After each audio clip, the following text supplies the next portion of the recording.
In a world where 50% of the population is female, one man had the audacity to write an article titled, Why Women Aren't Funny. Now, Sarah Silverman, Tina Fey, Amy Poehler, and writer Alessandra Stanley are striking back in Vanity Fair. Think Christopher Hitchens is worried? Think again. There's only a dispute about what the answer is. There is no question that for women the need or ability to be funny is tremendously less than it is among men. Nobody has been found to deny that. Alessandra doesn't even try to deny it.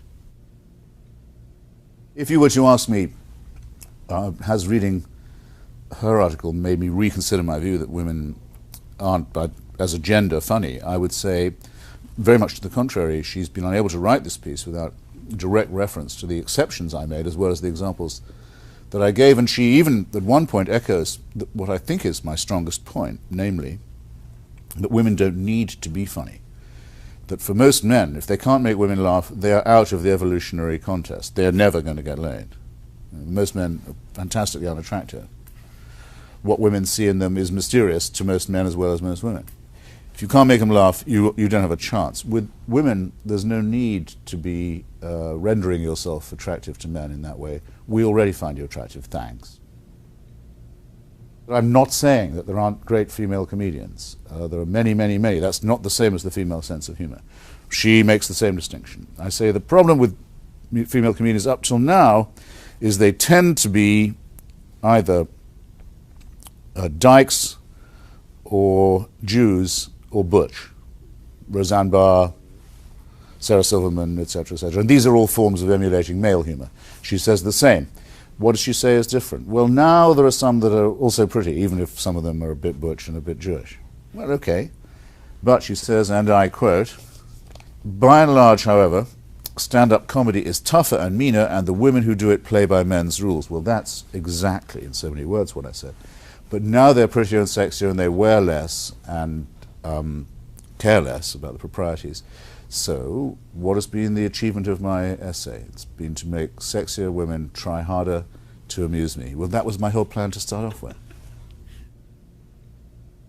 The salad of letters chosen by the magazine's correspondence editors criticizing me made me think I could write a sequel called How Some Women Apparently Can't Even Read, because where I had said, look, I'm not saying there are no female comedians, I'm not saying they can't do stand-up or a woman can't do it, you'd get a long, boring letter saying, I challenge Mr. Hitchens to a stand-up contest with this bull dyke I know in Portland, Oregon, who does a great stand-up routine. Well, that's not getting the point, is it, dear?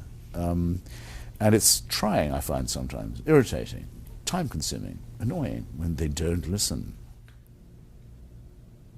Intuitively, everybody thinks that a sense of humor or wit is a sign of intelligence.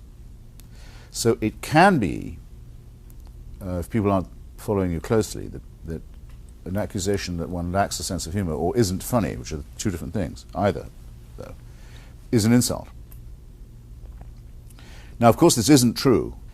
It would be a waste of the male effort to be funny, which is much more highly evolved and much more evolutionarily self-selective, if women didn't have a sense of humor and couldn't be made to laugh. I won't try and do it for you on camera, but there's an attitude, the head thrown back and the mouth wide open and the horseshoe of lovely teeth and tongue on display and so forth, that is, well, it's a bit of a surrender.